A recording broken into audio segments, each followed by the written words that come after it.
Praise the Lord. The best wishes to you and your family members in the name of God. దేవుని నామమునకు మహిమ కలుగును గాక.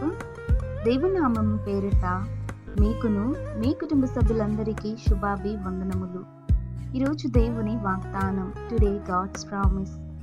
యెహోవా వాక్యము యథార్థమైనది, ఆయన చేయునదంతయు నమ్మకమైనది.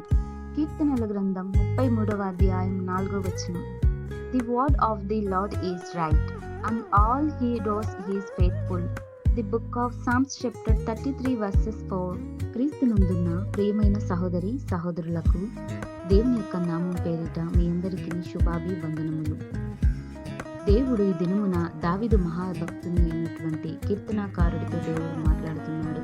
చూడండి, యెహోవా వాక్యము యథార్థమైనది, ఆయన చేయనిదంతయు నమ్మకమైనదని దావీదు మహాభక్తుడు మాట్లాడుతున్నాడు. చూడండి, దేవుని యొక్క ఘనమైన నామమును బట్టి ఆయనకు కీర్తనలు పాడుతూ స్తుతులను చెల్లిస్తూ ఆయనను ఎంతగానో ప్రార్థిస్తున్నాడు. చూడండి, మనము దేవుని యొక్క వాక్యము చదువుతున్నప్పుడు మనకు ఆదరణ కలుగుతుంది, నెమ్మది కలుగుతుంది. చదవటం ద్వారానో వినటం ద్వారానో దేవుడు మనకు ఎంతగానో ఆత్మీయ ఆహారంగా దేవుడు మనకు తోడుగా ఉంటాడండి. మనకు నెమ్మది కలుగుతుంది, ప్రశాంతత కలుగుతుంది.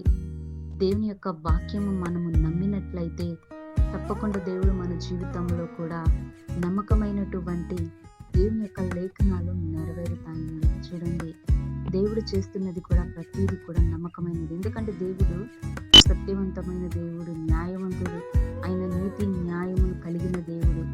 దేవుడు మేఘారుడై వస్తాడు, ఆయన రోషం కలిగిన దేవుడండి. కనుక దేవుని ఎడల, దేవుని వాక్యం పట్ల మనమందరమును కూడా విశ్వాసం ఉండాలి. దేవుడు తెలియచేస్తున్న ప్రతిదీ కూడా నమ్మకమైన వాక్కు. మనము నమ్మి విశ్వసిస్తే దేవుడు మన జీవితాల్లో కూడా ఎన్నో అద్భుతాలను, ఎన్నో మేలులను, ఉపకారములను, ఆశ్చర్య కార్యములను నీ ఎడల నా ఎడల జరిగిస్తాడు.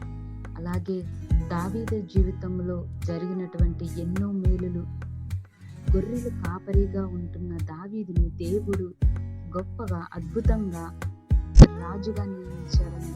చూడండి, ఎంత గొప్ప దేవుని యొక్క ప్రణాళిక ఎలా ఉందో. మరి మన జీవితంలో కూడా నేటి రోజున నువ్వు ఏ స్థితిలో ఉన్నావేమో అయినను నీకు దిగులు పడవద్దు. ఎందుకంటే ఏదో ఒక రోజున తప్పకుండా దేవుడిని ఒక మంచి ఉన్నత స్థానంలో, ఒక మంచి స్థాయిలో ఉంచుతాడు. కనుక దేవుని ఎడల ఎప్పుడు కూడా విశ్వాసం లేకుండా, నమ్మకం లేకుండా ఉండకుండా దేవుని పట్ల నిజమైన విశ్వాసాన్ని కలిగి ఉండండి. యథార్థంగా జీవించండి. నమ్మకమైన దేవునిని మనం నమ్మినట్లయితే దేవుడు మనకు అండగా, తోడుగా, నీడగా ఉంటాడని దేవుని యొక్క వాక్యము మనతో ఈ రోజున తెలియజేస్తుంది. కనుక దేవుడు ఈ వాక్యమును దీవించును గాక. ప్రార్థన. పరిశుద్ధుడా, పరిశుద్ధుడా, ప్రేమ కలిగిన యేసయ్య, నీ యొక్క శ్రేష్టమైన ఘనమైన నామమునకు స్తోత్రాలు. ప్రభువా, నీ యొక్క వాక్యం యథార్థమైనది. ప్రభువా, నీవు చేస్తున్న ప్రతిదీ కూడా నమ్మకమైనది. దేవా, నీ యందు విశ్వాసం కలిగి, నీ యందు నమ్మకించిన వారంగా ప్రభువా మేమందరం జ్ఞానం కలిగి నడుచుకునే అట్టి బుద్ధి దయచేయండి. ప్రభువా, వాక్యం ముందు విశ్వాసమును కలిగి, నీ యందు నమ్మకం కలిగి జీవించే ఈ లోకంలో ఉన్నటువంటి వారందరికీ దయచేయండి. ప్రభువా, నమ్మకం కలిగి జీవించాలి. నీ వాక్య గ్రంథం ద్వారా ప్రతి ఒక్కరికి ఆదరణ, నెమ్మదిని చదవటం ద్వారానో వినటం ద్వారానో నీవే ప్రతి ఒక్కరికి నీ సువార్త అందే విధంగా నమ్మకమైన, సత్యవంతమైన వాక్కులను ప్రతి కుటుంబ జీవితాలలో నెరవేర్చమని, కార్యములన్నిటినీ జరిగించమని నజరేయుడైన యేసుక్రీస్తు నామమున వినయంగా వేడుకొనుచున్నాను తండ్రి. ఆమేన్.